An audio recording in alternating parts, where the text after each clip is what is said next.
Convoqué par l'Amamra après l'annonce de la rupture des relations, l'ambassadeur du Maroc n'a pas donné suite.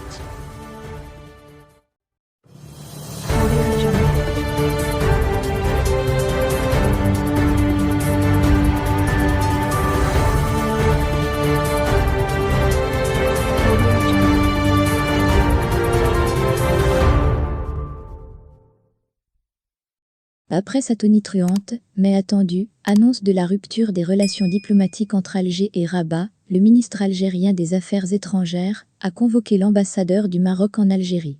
Ce dernier a opposé une fin de non-recevoir à une requête à la fois absurde et antidiplomatique. Peu de temps après avoir rendu publique la décision du régime algérien de rompre ses relations diplomatiques avec le Maroc, Rantan Lamamra a convoqué l'ambassadeur du royaume à Alger, Lassane Abdelkalek, à qui devait succéder Mohamed Aïtouali, qui ne rejoindra donc pas Alger.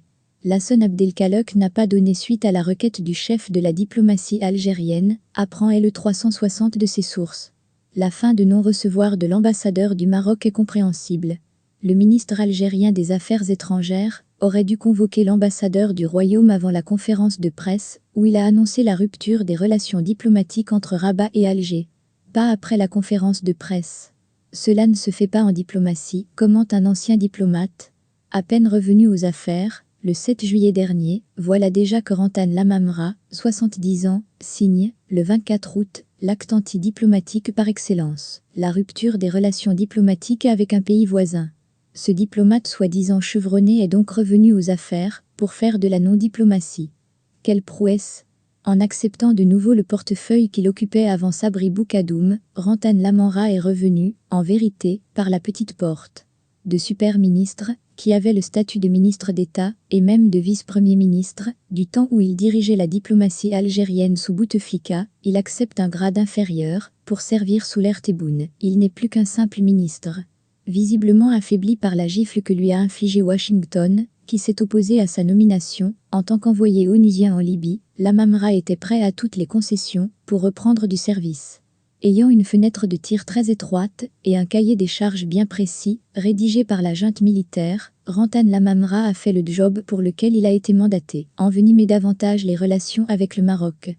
Rompre les relations entre l'Algérie et le Maroc est une tautologie. Les relations entre les deux pays n'étaient déjà pas normales, frontières terrestres fermées depuis 1994, échanges commerciaux inexistants, et, depuis 2012, aucun ministre ou secrétaire d'État, qui ne s'est rendu à Alger ou à Rabat, sans compter de multiples contacts interrompus, des vols suspendus, la relation entre les deux pays a ainsi été vidée de toute substance. Les ambassades n'étaient là que pour gérer la crise.